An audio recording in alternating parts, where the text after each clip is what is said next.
For the majority, it means the interminable line outside factory gates, desperately hoping for a job that rarely comes. It means hunger and the march of the unemployed in the nation's capital. Always the unemployed, the soup kitchens, the grinding poverty, and the despair.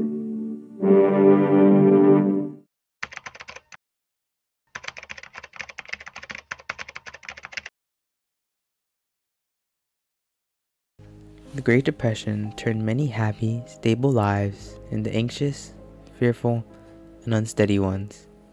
Those who didn't have jobs always wondered whether they would get one, and those who had jobs constantly thought about whether they would lose it in the next week.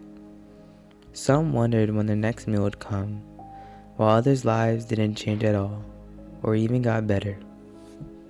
It all began during the 1920s, or also known as the Roaring Twenties, when America's economy was doing amazing. Voices cried out a warning. They had to be talking through their hats. Industry was booming. Prosperity was here to stay. Everybody had money for everything. It was a mark of honor to drop a bundle at the races. As the stock market kept growing and growing, many people saw this growth and became confident that they could invest into the stock market and make it big. Many of these people began buying stocks on margin, meaning they borrowed money from the bank to buy the stocks, but owed interest on the loan.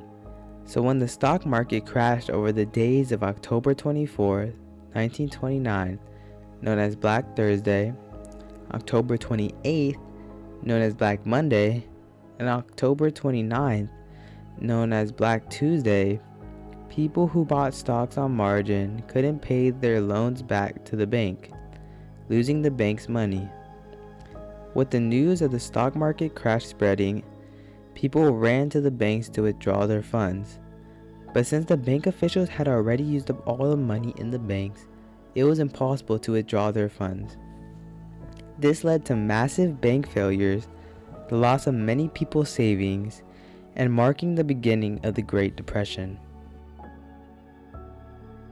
As money was being lost around the nation, the spending around the United States began to slow, causing a lower demand in goods and services. Businesses saw this and decided to cut back on their output and employ fewer workers. This rose unemployment at an unprecedented rate, reaching a record high at 24.9%, or over 12,830,000 people left unemployed in 1932. For those who kept their job, their wage income fell around 42.5% between 1929 to 1933. This huge downturn in the United States economy also led to the US to stop helping finance Europe, which they needed to recover from World War I. The fall in Europe's economy later greatly affected any other countries that depended on European countries, turning what was a national economic downturn into a global economic problem.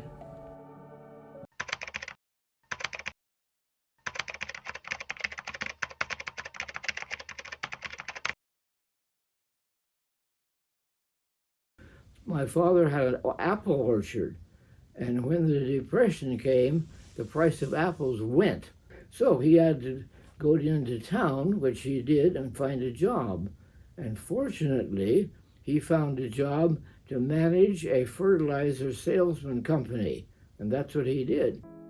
Farmers who were not lucky enough to find other jobs when crop prices dropped due to overproduction and low demand were left without ways to make money.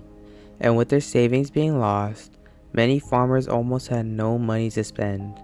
But since they were on farms, food was the easiest out of all the necessities to obtain.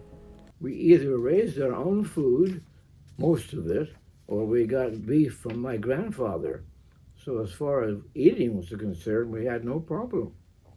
However, many of the farmers had to pay debts, and without money, they risked losing their farms and falling into severe poverty, which was the case for nearly 750,000 family farms around the U.S. To worsen the situation, topsoil on farms became loose due to overplanting, and droughts, unusually high temperatures, and high winds became more frequent, resulting in large dust storms that swept through the entire country. destroying many farms in the process. This event is now called the Dust Bowl.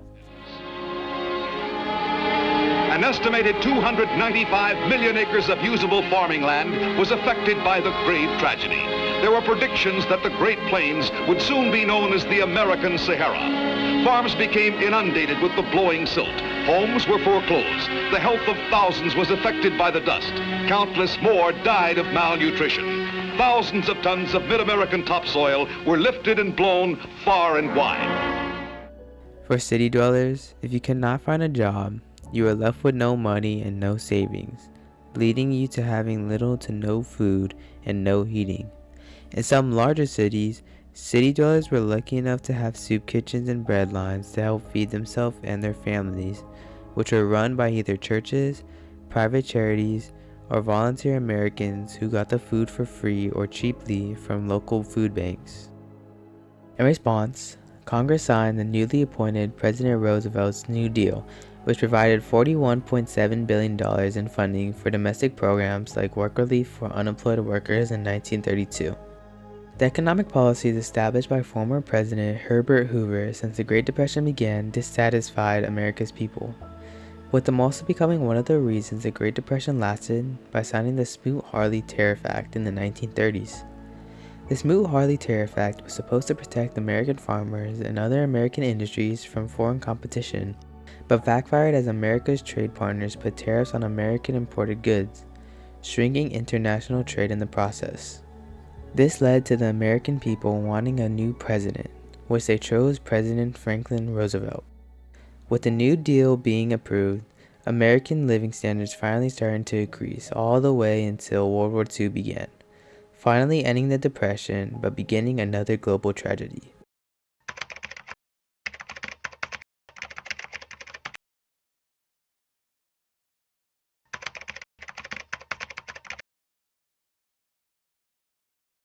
Many government programs and agencies were developed during the Great Depression. These were created to aid and regulate critical processes and services for the American people. A few examples of influential agencies created during the Great Depression are the Securities and Exchange Commission, which regulates the stock market, the Social Security Administration, which taxes all workers and pays that money out to retirees to help the elderly with financial problems, and the National Labor Relations Board, which enforces United States labor law so that employers have to treat employees fairly. Many great tragedies, such as the Great Depression, will always someday fall upon America and other countries. But with the lessons we are able to learn from these tragedies that have already happened, we can do our best to prevent any other ones from ever occurring again.